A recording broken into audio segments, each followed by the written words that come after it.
அஸ்ஸலாமு அலைக்கும் வரஹ்மத்துல்லாஹி வபரகாத்துஹு. உங்கள் அனைவர் மீதும் சாந்தியும் சமாதானமும் என்றென்றும் உண்டாவதாக என்ற பிரார்த்தனையோடு வசந்தம் டிவி வழங்கும் ரமலான் வசந்தம் விசேட இஃப்தார் முஸ்லிம் நிகழ்ச்சியில் மீண்டும் ஒரு முறை உங்கள் அனைவரையும் சந்திப்பதில் மகிழ்ச்சி அடைகிறேன். புகழ் அனைத்தும் அல்லாஹுக்கே, அல்ஹம்துலில்லாஹ்.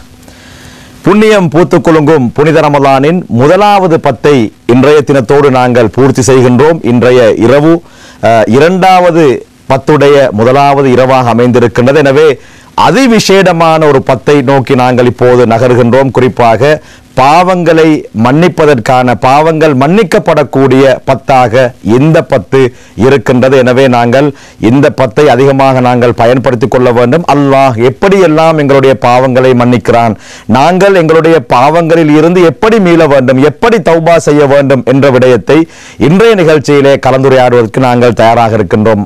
அந்த வகையில் இன்றைய நிகழ்ச்சியிலே நாங்கள் மனிதனை புனிதனாக்கும் 2ஆம் 10 என்ற தலைப்பிலே கலந்துரையாடுவதற்கு தயாராக இருக்கின்றோம். இன்றைய நிகழ்ச்சிக்காக வேண்டி மிக முக்கியமான ஒரு ஆலிம் கலையகத்திலே இருக்கின்றார்கள். அடிக்கடி வசந்தம் தொலைக்காட்சியிலே வந்து உங்களுக்கு பல நல்ல விடயங்களை சொல்லக்கூடிய பிரபல சமூக செயற்பாட்டாளர் அஷேக் டி ஹைதர் அலி அல் ஹலீமி அவர்கள் இன்றைய நிகழ்ச்சிக்காக வேண்டி வருகை தந்திருக்கின்றார்கள். நிகழ்ச்சிக்குள் அவர்களை சலாம் கூறி அன்போடு வரவேற்றுக் கொள்கிறேன். அஸ்ஸலாமு அலைக்கும் வரஹ்மத்துல்லாஹி வபரகாத்துஹு. வலைக்கும் ஸலாம் வரஹ்மத்துல்லாஹி வபரகாத்துஹு. மிக முக்கியமான ஒரு 10 நாங்கள் இன்ஷா அல்லாஹ் இன்று இரவில் இருந்து சந்திக்கவிருக்கின்றோம். அந்த வகையிலே மக்ஃபிரத் என்றால் என்ன, மக்ஃபிரத்தினுடைய சிறப்பை பற்றி கொஞ்சம் நேர்களோடு பகிர்ந்து கொள்ளுங்கள். நஹ்மதுஹு வ நுஸல்லி அலா ரசூலிஹில் கரீம். அம்மா பாத். அல்லாஹு தாலா அருள்மிகு ரமலானை எங்களுக்கு இந்த வருடமும் அடையக்கூடிய பாக்கியத்தை தந்தான். மௌலை அவர்கள் சொன்னது போல முதல் 10 ரஹ்மத்துக்குரியதாகவும், 2ஆம் 10 மக்ஃபிரத்துக்குரியதாகவும், 3ஆம் 10 நரக விடுதலைக்குரியதாகவும் அல்லாஹு தாலா ஆக்கியிருக்கிறார். அதிலே நாங்கள் ரஹ்மத்துடைய 10ஐ முடித்து கொண்டு மக்ஃபிரத்துடைய 10லே நுழையக்கூடிய நாங்கள் அல்லாஹுடைய மக்ஃபிரத்தை நாங்கள் பெற்றுக்கொள்ள வேண்டும். அல்லாஹு தாலா மிக கிருபையுள்ளவன். அடியார்களை மன்னிப்பதற்காக வேண்டியதான் அல்லாஹு தாலா ரமலானை எங்களுக்கு தந்தான். முதல் 10 அதிலே அல்லாஹுடைய ரஹ்மத்தை அடைந்து கொண்டு அல்லாஹுடைய அன்பு, பாசம், கிருபையை அறிந்து கொண்டு தெரிந்து கொண்டு 2ஆம் 10லே அவனிடத்திலே பாவ மன்னிப்பை நாங்கள் பெற்றுக்கொள்ள வேண்டும் என்ற ஒரு உயர்ந்த நோக்கத்தோடு தான் ரமலானை எங்களுக்கு தந்திருக்கிறார். அதிலே அல்லாஹு தாலா சொல்வதாக ஸல்லல்லாஹு அலைஹி வஸல்லம் அவர்கள் சொல்கிறார்கள், யா இபாதி, என்னுடைய அடியார்களே, இன்னி ஹர்ரம்துல் துல்ம அலா நப்சி, நான் என் மீது அநியாயம் செய்வதை என் மீது ஹராமாக்கி இருக்கிறேன். நான் யாருக்கும் அநியாயம் செய்ய மாட்டேன். வஜஅல்துஹு முஹர்ரமன் ஃபலா தலாலமு, எனவே உங்களுக்கு மத்தியிலும் நீங்கள் ஒருவருக்கொருவர் அநியாயம் செய்து கொள்வதை நான் ஹராமாக்கி இருக்கிறேன். ஃபலா தலாலமு, நீங்கள் ஒருவருக்கொருவர் யாரும் நீங்கள் அநியாயம் செய்ய வேண்டாம். அதே போன்று அல்லாஹு தஆலா சொல்றான், யா இபாதி, என்னுடைய அடியார்களே, குல்லுக்கும் லால்லுன் இல்லாமன் ஹதைத்துஹு ஃபஸ்தஹ்தூனி அஹ்திக்கும், நீங்கள் எல்லோரும் வழிகட்டவர்களாக இருக்கிறீர்கள், யாருக்கு நான் நேர்வழி காட்டினேனோ அவர்களை தவிர, எனவே என்னிடத்திலே நேர்வழியை கேளுங்கள். அதே போன்று குல்லுக்கும் ஜாயிஉன் இல்லாமன் அத்அம்துஹு, எல்லோரும் பசியோடு இருக்கிறீர்கள், எல்லோருக்கும் உணவு தேவை, எனவே நீங்கள் என்னிடத்திலே உணவு கேளுங்கள், நான் உங்களுக்கு உணவு தருகிறேன். குல்லுக்கும் ஆரின் இல்லாமன் கசௌத்து ஃபஸ்தூனி அக்ஸிக்கும், நீங்கள் எல்லோரும் ஆடையின் பக்கம் தேவையுள்ளவர்களாக இருக்கிறீர்கள், எனவே என்னிடத்திலே ஆடை கேளுங்கள், நான் உங்களுக்கு ஆடை தருகிறேன் என்று சொல்லிவிட்டு அல்லாஹ் சொல்கிறான், யா இபாதி, என்னுடைய அடியார்களே, குல்லுக்கும் துஹ்திஊன பில்லைலி வன்னஹார், நீங்கள் எல்லோரும் இரவு பகலாக பாவங்கள் செய்து கொண்டே இருக்கிறீர்கள். மனிதனை எடுத்துக்கொண்டால் அவனுடைய வாழ்க்கையே பாவம்தான். பார்த்தாலும் பாவம், கேட்டாலும் பாவம்.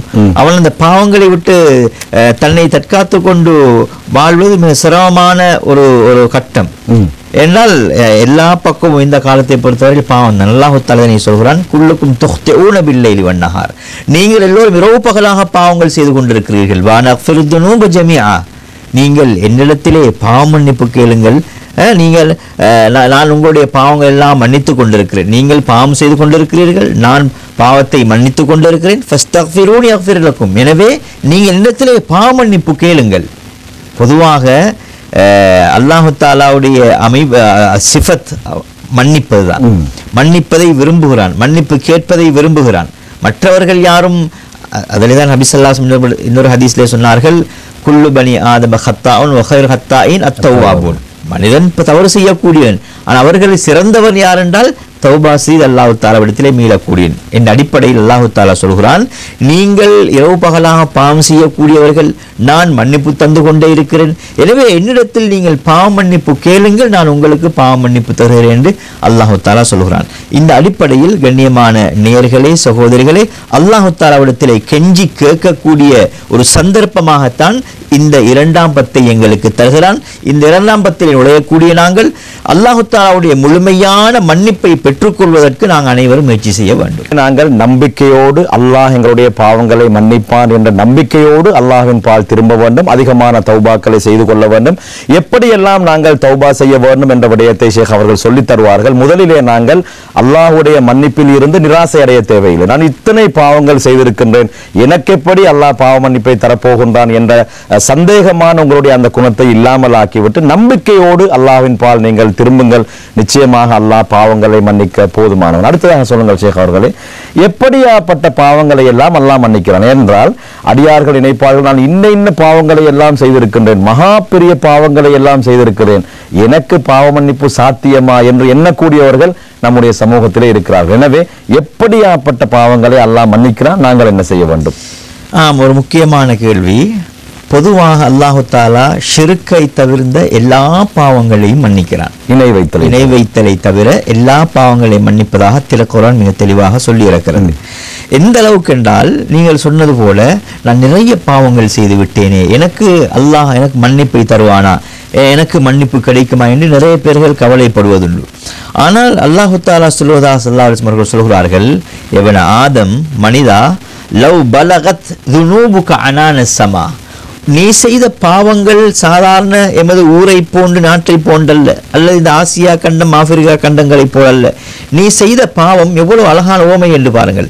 அனான சமா, நீ செய்த பாவங்கள், தப்புக்கள், தவறுகள் இந்த வானத்தை எட்டி பிடிக்கக்கூடிய அளவுக்கு நீ பாவங்கள், அநியாயங்கள் செய்திருந்தாலும் சும்மஸ்தக்ஃபிர்தனி அக்ஃபிர்லக், மனிதா நீ என்னிடத்திலே மன்னிப்பு கேட்டால் நான் உனக்கு மன்னிப்பு தர காத்திருக்கிறேன். ஃபஸ்தக்ஃபிரூனி, அடியார்களே என்னிடத்திலே நீங்கள் மன்னிப்பு கேளுங்கள், எல்லா பாவங்களையும் நான் உங்களுக்கு மன்னிக்க தயாராக இருக்கிறேன் என்று அல்லாஹ் தஆலா கூறுவதாக ஸல்லல்லாஹு அலைஹி வஸல்லம் அவர்கள் சொல்கிறார்கள். அதே போன்று நல்ல ஒரு சந்தர்ப்பமாக இருக்கிறது. ரமதானுடைய காலம், நாங்கள் தஹஜ்ஜுடைய வேளையில் எழுந்து அல்லாஹ் தஆலாவிடத்திலே கெஞ்சி அழக்கூடிய நேரம்.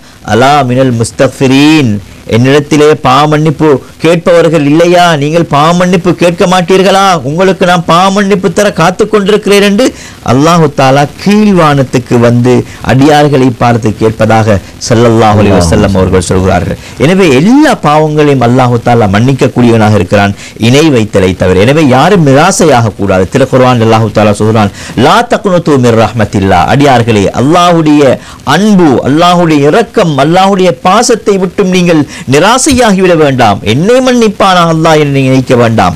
100 கொலைகளை செய்த பாவியை அல்லாஹு தஆலா மன்னித்திருக்கிறான். நபிமார்களுக்கு சவாலாக இருந்தவர்களை அல்லாஹு தஆலா மன்னித்திருக்கிறான். நபியை கொலை செய்ய வந்த உமர் ரலியல்லாஹு தஆலா அவர்களுக்கு ஹிதாயத்தை கொடுத்து, மன்னிப்பை கொடுத்து மிகப்பெரிய ஒரு அந்தஸ்துள்ள இந்த சமுதாயத்திலே நபிகள் நாயகம் ஸல்லல்லாஹு அலைஹி வஸல்லம் எந்த அளவுக்கு சொன்னார்கள், எனக்கு பின்னால் ஒரு நபி வருவதாக இருந்தால் அதுக்கு தகுதியான ஒரு உமர் என்று சொல்லப்படக்கூடிய அளவுக்கு அப்படிப்பட்ட மனிதர்களாக அல்லாஹு தஆலா இந்த தௌபாவின் மூலமாக, இஸ்திக்ஃபாரின் மூலமாக அல்லாஹு தஆலா மனிதர்களை மாற்றி இருக்கிறான். எனவே நாங்கள் அல்லாஹு தஆலாவிடத்திலே கெஞ்சி கேட்க வேண்டும். எத்தனை பெரிய பாவங்கள் செய்தாலும் சரி, நிச்சயம் அல்லாஹ் என்னை மன்னிப்பான் என்ற அந்த உயர்ந்த அல்லாஹ் மீது இருக்கின்ற அந்த இஹ்திசாப், அந்த ஈமானோடு, அந்த நம்பிக்கையோடு அல்லாஹு தஆலாவிடத்திலே கேட்டால் நிச்சயமாக அல்லாஹு தஆலா எல்லா விதமான பாவங்களையும் மன்னிக்க காத்து கொண்டிருக்கிறான். நிச்சயமாக. எனவே தயவு செய்து நாங்கள் அல்லாஹ்வுடைய மன்னிப்பில் இருந்து நிராசை அடைய தேவையில்லை. அல்லாஹ் எங்களை மன்னிப்பான் என்ற அந்த உன்னதமான நோக்கத்தோடு அல்லாஹ்வின் பால் நாங்கள் மீள்வோம். நாங்கள் புதிதாக சிந்திப்போம். நாங்கள் இந்த ரமலானில் இருந்து எங்களை மாற்றிக்கொள்வோம். பெரும் பாவங்களில் இருந்து எங்களை நாங்கள் காப்பாற்றிக் கொள்வோம். அல்லாஹுக்கு பொருத்தமான அடியார்களாக இந்த ரமலானில் இருந்தாவது நாங்கள் வாழ்வதற்கு முயற்சிப்போம் என்பதை மீண்டும் மீண்டும் ஞாபகப்படுத்திக் கொண்டு, தௌபாவை செய்வதற்காக வேண்டி, பாவ மன்னிப்பை பெறுவதற்காக வேண்டி அடியார்கள் என்ற வகையிலே நாங்கள் என்னென்ன விடயங்களை மேற்கொள்ள வேண்டும். ஏனென்றால் நாங்கள் அடியார்களுக்கு நிறைய அநியாயங்களை செய்திருப்போம். செய்துவிட்டு அல்லாஹ்விடத்திலே அல்லாஹ் மன்னித்துக்கோ என்று சொல்வதில் எந்த விதமான பிரயோஜனமும் இல்லை அல்லவா? நிச்சயமாக மிக முக்கியமான விஷயம். அதாவது இணை வைத்தலை தவிர அல்லாஹு தஆலா எல்லா பாவங்களையும் மன்னிப்பதாக திருக்குர்ஆனில் அல்லாஹு தஆலா கூறியிருக்கிறான். இந்த அடிப்படையில் இன்னும் ஒரு விஷயத்தை ஷேக் அவர்கள் சொன்னது போல நாங்கள் விளங்கிக் கொள்ள வேண்டும். அதாவது நாங்கள் அல்லாஹ்வுக்கும் அடியாருக்கும் உள்ள விஷயங்கள் தவறுகள் நடைபெற்றிருந்தால் தான் அல்லாஹு தஆலா நிச்சயமாக மன்னிப்பான். ஆனால் எங்களுக்கும் அடியார்களுக்கும் மத்தியிலே ஏதாவது தவறுகள் நடந்துவிட்டு மற்றவர்களுக்கு அநியாயம் செய்துவிட்டு மற்றவனுடைய வியாபாரத்திலே பொருளை போட்டுவிட்டு அவனை நஷ்டமாளியாக்கிவிட்டு அல்லது மற்றவர்களுடைய உரிமையில் கையை வைத்துவிட்டு மற்ற குடும்பங்களை இரண்டாக பிரித்து வைத்துவிட்டு தௌபா செய்துவிட்டால் நிச்சயம் அல்லாஹு தஆலா மன்னிக்க மாட்டார். நாங்கள் ஏதாவது எங்களுடைய அடியார்களுடைய விஷயத்திலே நாங்கள் மனிதர்களின் அடிப்படையில் எங்களுக்கு மத்தியில் ஏதாவது நடந்திருந்தால் அதை முதலாவது அவர்களிடத்திலே போய் நாங்கள் மன்னிப்பு கேட்க வேண்டும். நான் யாருக்காவது ஏசி இருந்தால், யாருக்காவது மனம் நோக கதைத்திருந்தால், யாரையாவது பற்றி புறம் பேசி இருந்தால், யாரையாவது பற்றி பேசி வாட்ஸ்அப்பில் மெசேஜை போட்டு அல்லது ஃபேஸ்புக்கில் எழுதி மானபங்கப்படுத்தி குடும்பங்களை பிரித்து வியாபார நண்பர்களை பிரித்து வியாபாரத்திலே நஷ்டமுண்டாகி இப்படியான காரியங்கள் செய்துவிட்டு ரமலான் வந்துவிட்டது அல்லாஹ் நிச்சயமாக மன்னிப்பான் என்று நாங்கள் மன்னிப்பு கேட்டால் நிச்சயமாக அதுக்கு மன்னிப்பு கிடைக்க மாட்டாது. நிச்சயமாக முதலாவது என்ன செய்ய வேண்டும்? நாங்கள் அடியாருடைய விஷயத்திலே நாங்கள் யாருக்காவது ஏதாவது தப்பு தவறுகள் செய்திருந்தால் அவர்களிடத்திலே போய் மன்னிப்பு கேட்க வேண்டும். நான் உங்களுக்கு இப்படி நான் செய்தேன், தெரியாமல் செய்து விட்டேன், என்னை மன்னித்துக் கொள்ளுங்கள் என்று அவர்களிடத்திலே போய் மன்னிப்பு கேட்க வேண்டும். அதாவது யாருடையாவது சொத்துக்களை அபகரித்திருந்தால் முடியுமான அளவு அதனை கட்டாயம் கண்டிப்பாக அவரிடத்திலே முடியுமானதை கொடுத்து எஞ்சியதுக்காக நீ மன்னிப்பு கேட்டுக்கொள்ள வேண்டும். எனவே இப்படி யாராவது எங்கள் மூலமாக பாதிக்கப்பட்டிருந்தால் அவர்களிடத்திலே போய் அவர்களுடைய திருப்பொருத்தத்தை மன்னிப்பையும் பெற்றுவிட்டுத்தான் அல்லாஹு தஆலாவிடத்தில் நாங்கள் மன்னிப்பு கேட்க வேண்டும். நிறைய மனிதர்களை பார்க்கிறோம், அடியார்களுடைய விஷயத்திலே நிறைய தவறுகளை செய்துவிட்டு உம்ராவுக்கு போகிறார்கள், அல்லாஹ் மன்னித்து விடுவான், நிச்சயமாக மன்னிக்க மாட்டான். நிறைய பேர் நினைக்கிறார்கள் எவ்வளவு பெரிய அநியாயங்கள் செய்துவிட்டு மற்றவனுடைய சொத்தை அபகரித்து விட்டு அதாவது அனாதைகளோட சொத்து வாப்பம்மா மௌத்தானத்துக்கு பின்னால் அப்படியே தான் விழுங்கி கொள்றது, சகோதரர்களுக்கு கொடுக்காம இப்படியெல்லாம் செய்துவிட்டு தௌபா ரமலான் வந்து விட்டால் தௌபா செய்து விட்டால் போதும், 27 தௌபா செய்து விட்டால் அல்லாஹ் என்னை மன்னித்திடுவார் என்று நிறைய பேர்கள் தப்பாக விளங்கியிருக்கிறார்கள். அல்லாஹு தஆலா எல்லா பாவங்களையும் மன்னிப்பான் என்று சொல்லப்பட்டது அவனோடு சம்பந்தப்பட்டது. நான் தொழுகையில் குறைபாடு செய்தேனா, குர்ஆன் திலாவத்திலே குறைபாடு செய்தேனா, அல்லது அவனால் கடமையாக்கப்பட்ட விஷயங்களிலே குறைபாடு செய்தேனா, அதனை அல்லாஹ் மன்னிப்பான். ஆனால் அடியார்களோடு சம்பந்தப்பட்ட விஷயங்கள், அடியார்களுக்கு அநியாயம் செய்துவிட்டு அவர்களுடைய மனதை நோகடித்து விட்டு அல்லாஹ் தஆலாவை கேட்டால் நிச்சயமாக அல்லாஹ் தஆலா மன்னிக்கவே மாட்டான். எனவே நல்லதொரு சந்தர்ப்பம் வந்திருக்கிறது. குறைந்தபட்சம் நாங்கள் எல்லோருக்கும் மொபைல் இருக்கிறது. இன்று பெரிய பெரிய வியாபாரங்கள் தொழில் கூட ஒர்க் ஃப்ரம் ஹோம் தான் நடக்கிறது. இன்றைக்கு வாட்ஸ்அப் மெசேஜ் மூலமாக எங்களுக்கு உண்மையிலே ஒரு மெசேஜ் போடலாம். ஹாஜியார் அல்லது ஃப்ரெண்டை பார்த்து மச்சான் இப்படித்தான் ஒரு நான் தப்பு ஒன்று தவறு தெரியாம செஞ்சிட்டேன், நீ என்ன மன்னிச்சுக்கோ, நீ மன்னிக்காத வரையிலே இந்த ரப்பு என்ன மன்னிக்க மாட்டான் என்று ஒரு வாய்ஸ் மெசேஜ் போடுறது. அதுல எந்த ஒரு சின்னத்தனமும் இல்லை. நான் செகண்ட் ஆகுவதா, நான் இரண்டாம் தரத்தால் ஆகுவதா? இல்லை.